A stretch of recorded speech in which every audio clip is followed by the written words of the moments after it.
Jon Wilner at Wilner Hotline on Twitter, part of the Pac-12 Hotline, and writes for basically almost every newspaper imaginable. Joins us, 365 Sports. Craig Smoak, Paul Catalina, and I'm David Smoak. Jon, thank you very much for your time. The decision yesterday, was there any part of California's system, knowing if they did block UCLA, that the Pac-12, even though it's the California system, the danger was the Big Ten went and found somebody else and it just wrecked a little bit more of the Pac-12? I don't think that they took that into account. I mean, that's certainly a very reasonable conclusion to come to if they had blocked UCLA. But, this governing body looks at Cal and UCLA and all the other campuses in the university system as like one body, and their goal is to, and their mission is to do what they think is best for that system. And I don't think they took into account what may happen to the Pac-12, if they had somehow blocked that move. Jon, this was, seemed like more posturing than anything, or clarification. A lot of the people on this, on the board are not in athletics. They don't, operate in that world. So was this more for clarification? Was it posturing? Was this even worth time? Could they have just told UCLA, pay the fee, and then you're good without all this rigmarole? Well, they could have, but that's not how, governing bodies in higher education usually work, right? Most things take a long time in higher education. Look, I think that this was, by far the most likely outcome, but it was not. People are assuming that this was a rubber stamp thing from the very beginning, back in July, when Gavin Newsom railed about UCLA's process. It was not a rubber stamp until, 4 or 6 weeks ago, when the board, I think the majority of folks on that board decided, we're going to let UCLA go. The way out is to let UCLA go, take steps to make sure that the athletes are protected, and also take steps to make sure that there's something in it for Carroll. That gives Newsom a political win as well, which you can't discount the importance of that.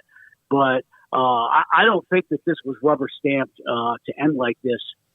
Back in July or August, there was real push for them overturning it at that point, and I think they got to the point that they could reach a compromise, in the last month or two, and they took that road. Jon, I was reading some of the comments from Rich Lieb, the chair of the UC Regents, and he's saying, I'd love for there to be harmony amongst everybody. To be honest, I would love for Cal in the Big Ten, but that's not where it is right now. He later said, we certainly put some pressure to see if we could. In the end, expansion was not going to be on the table for us. So how much of this was hope that perhaps some others would be able to tag along and head off to the Big Ten, or Cal being able to go off to the Big Ten as well, and hope that there might be an invite in store if they were to go through this process? Yeah, no, I think that was certainly something they explored in the first few months, right back in August, September, maybe October. But, I think that, more broadly, it seems like the Big Ten is done expanding for right now. Certainly the board, they're trying to do what's in the best interest of all of the universities in their system, and getting Cal into the Big Ten was something they looked into. Cal's role in this whole thing can't be overlooked. Cal pushed hard to try to leverage this to get themselves in the Big Ten, to try to get themselves money.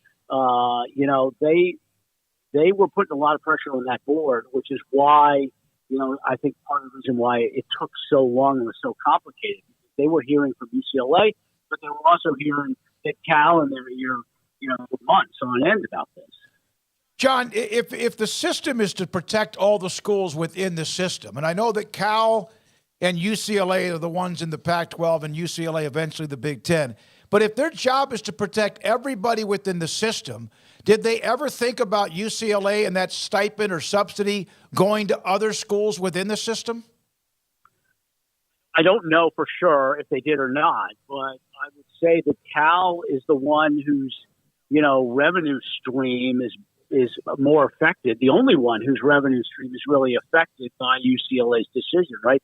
I mean, UC Irvine in the Big West, for instance, they're not losing money directly because of UCLA's decision. I think that is how they justify keeping the subsidy just to the Berkeley campus and not to the other 7 or 8 undergraduate campuses. So how does the Pac-12 respond now? George Kliavkoff had made some comments about, maybe that UCLA isn't going, and that was, that's what his job is, to try to keep things together as much as he can. But do they move on expansion now that this domino has finally fallen? Yeah, I think that and this is just my interpretation, but I think that the conference office figured there was like a 5% chance that UCLA was not going to go to the Big Ten. But they didn't feel like they could finalize a media deal until they knew that for sure, because UCLA was such a big part of the whole calculation. So they're gonna, I think once we get out of the holidays, I think they're gonna probably move pretty quick to wrap up their deal. They claim, or they have stated, that their order of the process is going to be to get a media rights deal first, then take it to the president for approval, and then address expansion. So by the time this whole thing, I mean, they could not get to expansion until sometime in the spring, for all I know. But I would imagine that they try to finalize a media deal sometime in January. John, is that something, that media deal, that you're still hearing? I know, like, a lot of the talk out there that's been about it has been, the streaming focus, perhaps a deal with Amazon. Is that kind of where they're still, I guess, eyeing the prize, so to speak, or is there, thoughts about maybe something different that we haven't thought about? I don't know that there's something else. My thinking all along has been that it will be, there'll be 3 partners, ESPN, Fox with a small package of games probably, and Amazon, or maybe Apple. I don't know that they'll have both, but I think we can't completely ignore the potential for Apple, given that Apple is getting into sports. I think they got MLS, they got MLB, and again, it's for folks who don't live out here. It's kind of hard to imagine how deeply rooted in the culture on the West Coast Amazon and Apple are, and how important, how big a deal that universities see relationships with those companies. So I think it'll be Amazon, ESPN, and Fox when all is said and done. John, let's reverse this. If California had been offered a chance to join the Big Ten and not UCLA, would the Regents have done the same thing? Oh, I think they would have. I mean, well, put it this way. I don't know what the revenue hit would have been, right? That's the piece. They would have certainly been looking out for UCLA's best interest in the aftermath of Cal leaving. So let's flip it and say it was Stanford and Cal that went instead of USC and UCLA. Yeah, they would certainly look into it, but I just don't know that because of the difference in the media markets that there would have been as big a revenue hit to all the other schools in the conference. Of the 2 to 10 million annual payment, is that dependent on what the Pac-12 ends up with their TV deal, and maybe the difference between what UCLA is getting with the Big Ten deal? How will it be 2 million, or how will it be 8 million, or how will it be 10 million? Yeah, I think that's what they're waiting on, is to see exactly what Cal's going to end up with. Now, I don't know. Behind closed doors, they could have come up with a formula for deciding, but they didn't make that public in the documents that they are required to post online. So it's kind of anybody's guess. And the thing is, they came out of their closed door meetings yesterday, and the range for the subsidy was 2 million to 5 million. And then in like 30 seconds during their open discussion, all of a sudden they vote to jack up the range to 10 million. So they can kind of do what they want, but I don't know if they have an actual formula that's gonna be based on what that revenue difference is between the Pac-12 deal and the Big Ten deal. It's a good question, and that's one of the unknowns. John, UCLA and USC could not have picked a better season to tell everybody that they were leaving on. It was very exciting, in LA for both teams, and great games all year long. So it looks like they had to pick a good year to sell themselves to a new conference. But for the teams in the Bay Area, Stanford and Cal, things are pretty moribund right now. How do they get some juice back into their programs? Yeah, Stanford and Cal have got a lot of challenges, and most of them have nothing to do with the actual coaching and playing of the both football and men's basketball too. I mean, institutionally, both are more like the Ivy League in a lot of respects than they are like anything in the Power Five, right? And so they've got to decide how much they're willing to adjust or evolve to what major college football and major college basketball are becoming, right? And I think that, Stanford is really thinking hard. Do they want to be a part of college football? Let's say in 5 years, right, there's revenue sharing with the athletes. I mean, that's the way things look like they're going legislatively. So if the athletes are declared, semi-employees in 5 years and are given $25,000 every season out of athletic department revenue, I don't know that Stanford is going to want to do that, right? Institutionally, both schools up here have got to decide, are they all in or are they not all in? And that's also a question if the Big Ten ever wants to expand again out west and create a division out here, right? Big Ten's going to want to know, all right, Stanford, are you in? Cal, are you in? Or are you just going to, rather be in the Ivies? John, I asked Mac Rose, Baylor AD, about this when we talked to him, when your Mark was making some comments. I asked him about grant of rights. Any idea the Pac-12, is there going to be like a grant of rights standard as what we became accustomed to, or is this going to be, like they sign like a 2-year thing just in case the Big Ten or the SEC come calling? That's one of the unknowns.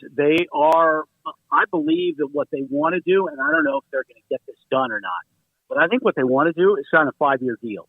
And that would carry them through the rest of this decade, and it would expire 1 year before the Big Ten's deal, right? I mean, right now it's kind of lined up. You got the Big 12 is 2031, and the Big 10 is 2030 for expiration. And I think the Pac-12 wants to have theirs expire in 2029, so they could then get another turn at the media rights table before those conferences. But I don't know if ESPN and Fox will play ball with that or not. But I think that's their plan. John, Cal's going to get some money. You mentioned the Big Ten money for UCLA. Does Cal even need money? Don't they have all they ever need? Is this more just, okay, we have to punish UCLA in some particular way? No, Cal is desperate for money. Okay. Part of Cal is right now. Cal is running a huge deficit. They got like $8-10 million a year in debt service on their stadium renovation. They take Cal's athletic department gets $25 million from Central Campus every year to help balance their books. And part of the reason for that is Cal supports 30 intercollegiate sports, which I believe is, other than Ohio State, I believe that is the most in major college football and basketball. Most schools are like at 20, 22, 24. Cal's got 30 sports they got to pay for. 2 of them make money, right?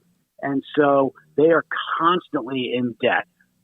They had 4 sports on the chopping block like 8 years ago, decided ultimately they weren't going to cut them, but they absolutely need money. There's no question about that. The interesting thing is UCLA needs money too, but for different reasons, right? UCLA has fewer sports, but UCLA's, they don't get, their athletic department, they don't get anything from Central Campus on an annual basis. In fact, UCLA's athletic department, they have to pay rent on Pauley Pavilion, which is not owned by athletics, it's owned by campus. So UCLA and Cal are both in huge debt, and they've gotten there 2 totally different paths. John, the comments by George Kliavkoff, and I know he's representing the conference, but the conference about how their value goes up because of Dion to Colorado. Do you believe that? So I actually asked him about that comment the next day because it really didn't kind of ring true to me. One coach is going to increase your value with ESPN Plus. And he said that what he meant was he didn't he told me he did not intend for that to be taken as hiring Dion is going to increase our media rights value. He meant it in a much more indirect fashion. So Colorado hires Dion. Colorado starts winning games. Colorado gets, this is his thinking, Colorado gets ranked. Colorado gets higher TV ratings. And all of that leads to, over time, a higher valuation for the Pac-12. He did not intend to suggest Dion's presence in Boulder will have an impact on their current media negotiations. All right, John, we all know, and you know, because you've taken tweets, and we have too, that when the Big Ten or the Big 12 and the big Pac-12, there was this like, who's going to survive first? The Big 12 has obviously stabilized themselves. The Pac-12 or 10 or whatever it's going to be has to make some decisions. Did you honestly also think it would be this late in the year or early in the year before they secured a TV deal 3, 4, 5, 6 months ago? No, I did. Honestly, I did not. But I also was a little bit ignorant on how long the UCLA situation was going to take. I did not think the Regents were going to drag this thing out for what has it been, 5 months. And that has, and say what you will, again, the conference thought it was extremely unlikely that UCLA was going to have to reverse, but they also didn't feel like they should finalize a deal without knowing that for sure. So if you had told me in July the Regents are going to drag this thing out to December, well, then I probably would have said, well, the Pac-12 will also drag out its media deal. I just had no idea how slowly that governing body was going to address this deal. Where are they going to get new programs to add if they do expand? Where are the most likely places?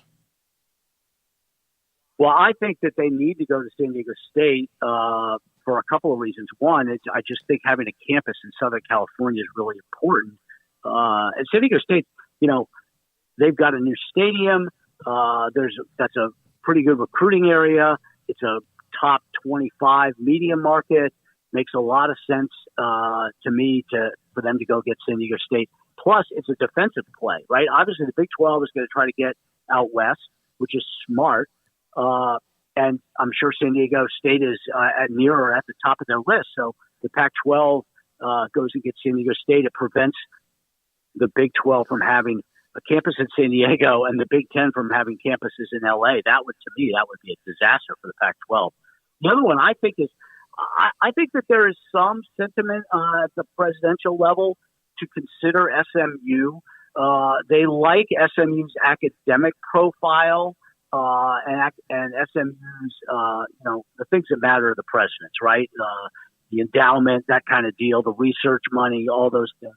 And they like potentially having a foothold in Dallas. I know SMU is way down the totem pole there, but I think that that's got some appeal to them. Those would be at the top of my list if I were guessing where they would go. Gonzaga is also interesting on a basketball-only basis, and I'm sure they're considering that as well. Do you think there's any chance that Oregon, kind of in their own little mind, what they think of themselves, might say, we don't want to sign a grant of rights? Is that possible? Yeah, it's possible, but I don't know. I just don't know where Oregon's options are right now. Maybe something will resurface with the Big Ten, but I don't get the sense that Kevin Warren has the votes right now to expand again. So I would imagine Oregon would sign some kind of short-term deal, right? And I think we also can't totally overlook the impact that the expanded playoff and the way they've got the selection process set up, that is not going to override, the chance to get into the Big Ten for some of these schools. But I think for a lot of them, it's at least a carrot, right? I mean, it's, Oregon or Washington, for both of them, you win the Pac-12, you're going to be in the playoff. And certainly I mean, for everybody, right? The chance to host a playoff game on your campus in the second week of December, that is a huge deal for all the schools in the ACC, Big 12, and Pac-12. Jon, thanks for your time. We appreciate it. It's been a crazy 5 to 6, 7 months, really the last year and a half, all the changes with USC, UCLA, Texas, Oklahoma. Jon Wilner with us, Pac-12 Hotline on 365 Sports. Max Olson.